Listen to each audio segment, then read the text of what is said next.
लखनऊ में जिस जगह पर 15 बच्चे झुलस कर मर गए, क्या आप जानते हैं कि वो मुख्यमंत्री योगी आदित्यनाथ के सरकारी आवास से केवल 8 किलोमीटर दूर है? उत्तर प्रदेश की विधानसभा, जहां कानून बनता है, जहां सत्ता बैठती है, व्यवस्था का सबसे बड़ा दावा होता है, वहां से केवल 7 किलोमीटर दूर है।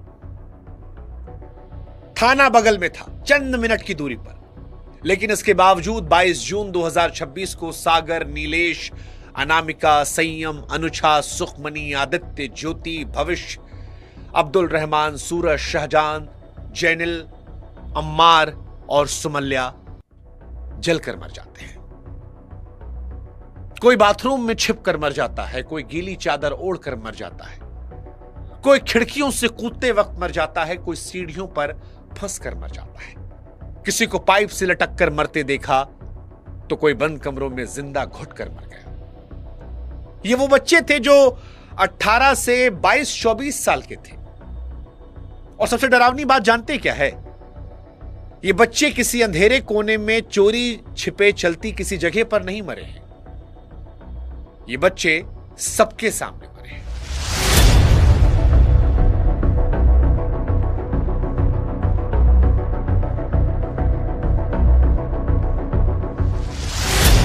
लखनऊ शहर के एक महंगे इलाके में मरे हैं। सत्ता की नाक के ठीक नीचे मरे हैं।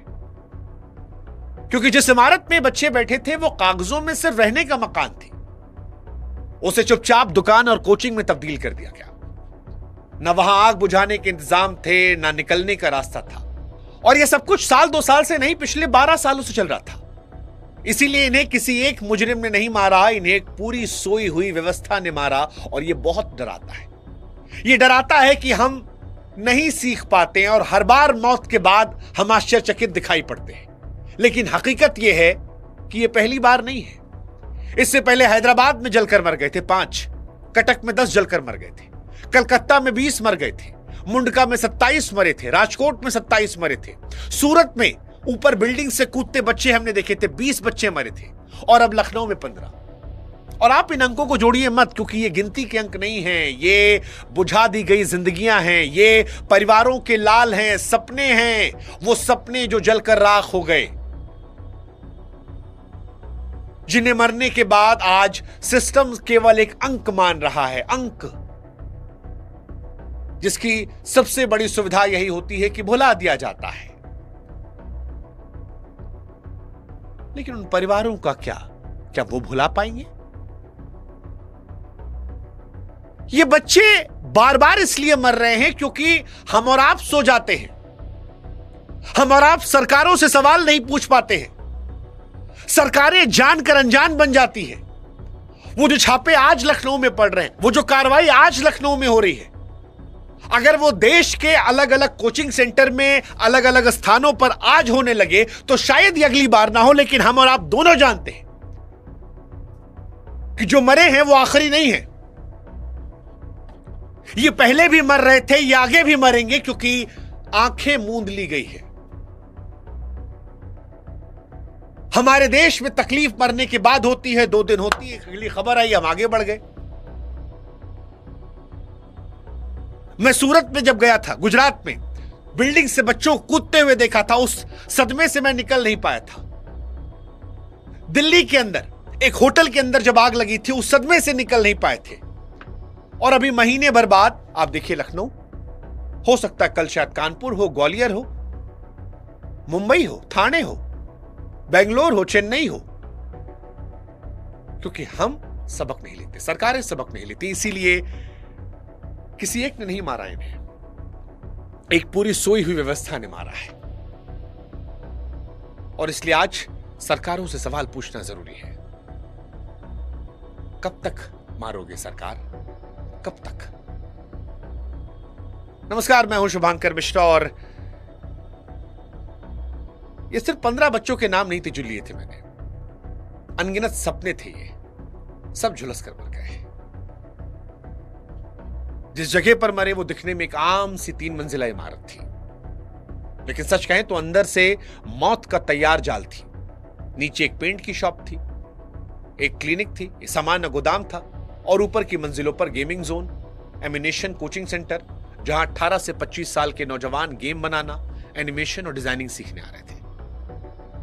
25 से करीब बच्चे क्लास से मौजूद थे। अब गिनिए कि वहां क्या क्या नहीं था।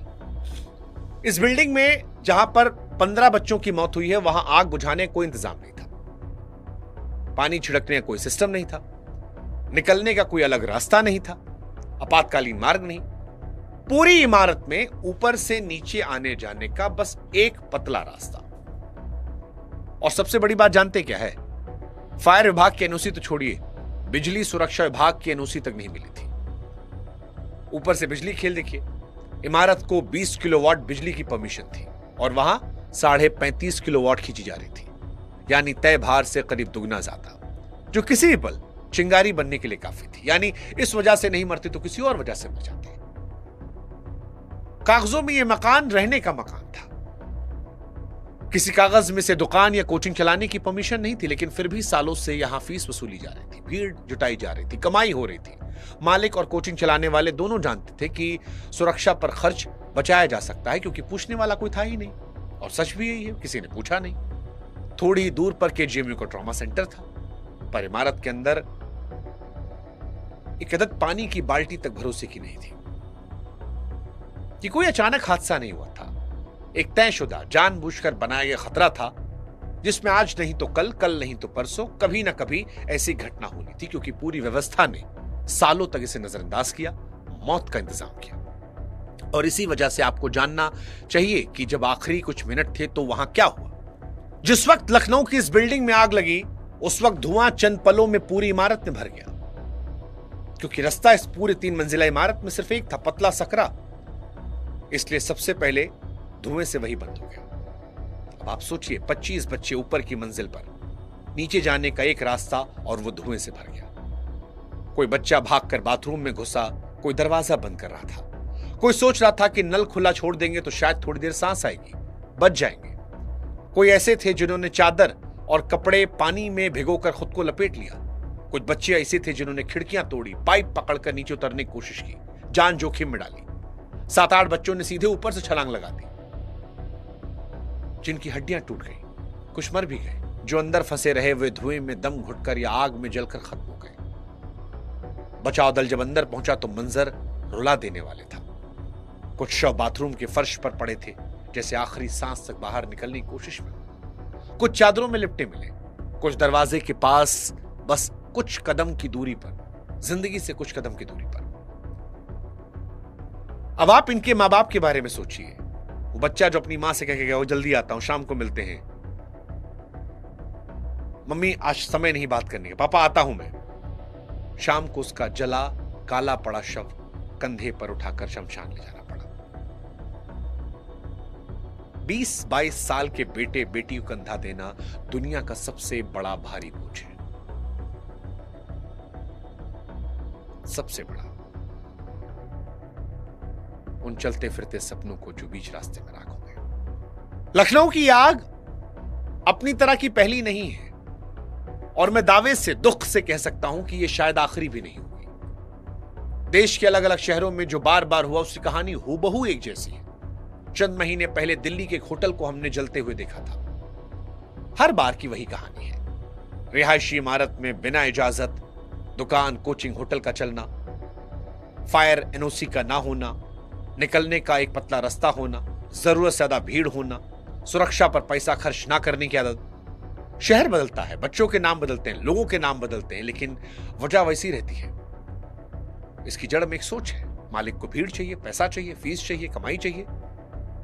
पर आग बुझाने के इंतजाम तो फिजूल खर्च लगते हैं, क्योंकि वो इंतजाम तभी काम आते हैं जब कुछ बुरा हो। हर मालिक यही मानकर चलता है कि बुरा तो उसके यहां होगा नहीं, उसको तो भगवान ने आशीर्वाद दे रखा है।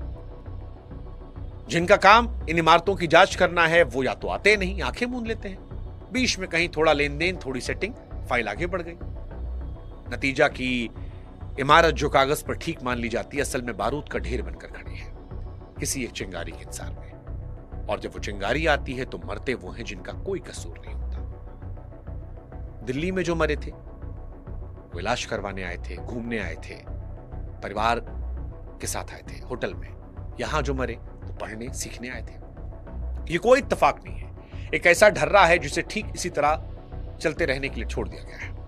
लखनऊ आग कांड के बीच एक सच जो आज आपको विचलित कर देगा। सरकारी आंकड़े कहते हैं कि 2024 में पूरे देश में आग के लगभग 5,971 यानी लगभग 6,000 हादसे हुए थे, जिनमें 588 लोग मारे गए। सबसे ज्यादा अकेले उत्तर प्रदेश में 175 मौत शॉर्ट सर्किट से हुई। शॉर्ट सर्किट यानी पुरानी, घटिया या जरूरत से ज्यादा खिंची हुई बिजली की तारें, जिन्हें ना कोई बदलता है ना जांचता है। इन आंकड़ों का सीधा मतलब जानते क्या है? इन आंकड़ों का मतलब है कि सरकार को पता है कि हर साल कितने लोग जले, सरकार को पता है कि क्यों जलते हैं। सरकारों के पास नाम है, संख्या है, कारण है, राज्यों का पूरा ब्यौरा है, सब कुछ है। बस सरकार के पास नहीं है कुछ तो इसे रोकने की नीयत, मेहनत। और यही सबसे डराने वाली चीज है, क्योंकि अगर किसी को ना पता हो तो उसकी गलती पर तरस आ सकता है, लेकिन अगर सरकार के पास आंकड़ा है, वो आंकड़ा जो खुद उसने जारी किया है, तो फिर वही गलती अगर हर कुछ महीनों में दोहराती है तो वो अनजान चूक नहीं है, वो जानबूझकर बरती गई लापरवाही है। इस लापरवाही की कीमत किसी फाइल या किसी मंत्री ने नहीं चुकाई, हर बार किसी मां ने अपने बच्चे की जान देकर चुकाई। आंकड़े सरकार के पास है, उन आंकड़ों के पीछे का दर्द उन घरों के पास है जिनका बच्चा भी रहा। सवाल है कि इसका असली जिम्मेदार कौन है? हर हादसे के बाद सिस्टम एक ही ढाल बनाकर सामने रखता है, हमने तो कुछ नहीं किया, वही रटा रटा जवाब।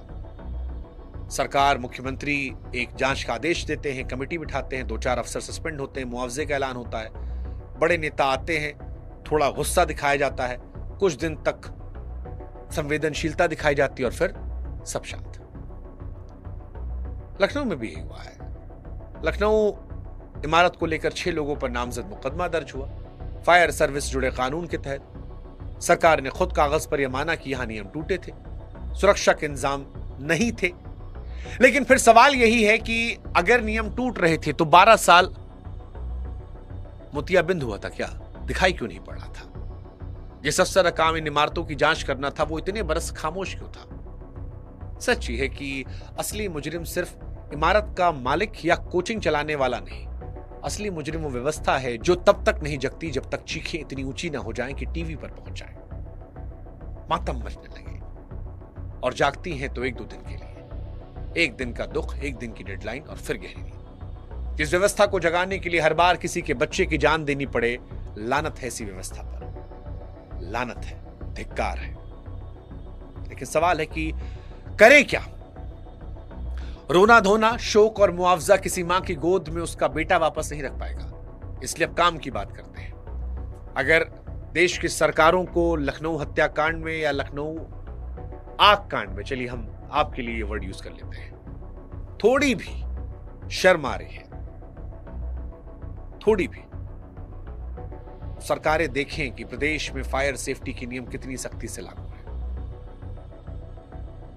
और हमारी सलाह मानकर कम से कम 4 काम कर लें। पहला, हर coaching, gaming zone, hotel, restaurant और दुकान के बाहर एक बड़ा बोर्ड लगा दें जिस पर साफ लिखा हो कि यहां आग बुझाने के इंतजाम हैं या नहीं, फायर एनओसी नंबर क्या है। जब खाने के पैकेट पर लिखा जा सकता है कि उसमें क्या मिला है, तो जान से बड़ा क्या।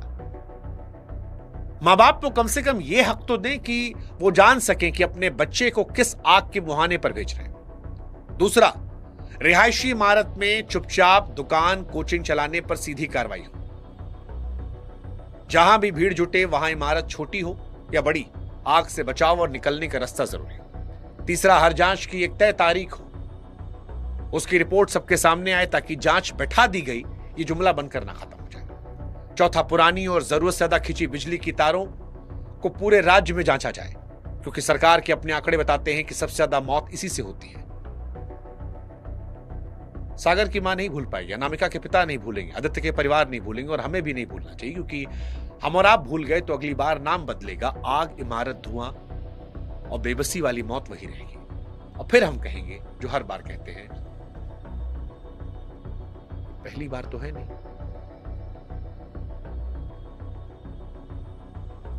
आप भी सरकार के कान तक इसे पहुंचाइए। आप अपनी जिम्मेदारी निभाइए, हम अपनी, और साथ मिलकर सरकार को सुनिश्चित करें कि वो अपनी निभाए। यही इन बच्चों को हमारी श्रद्धांजलि होगी। ओम शांति।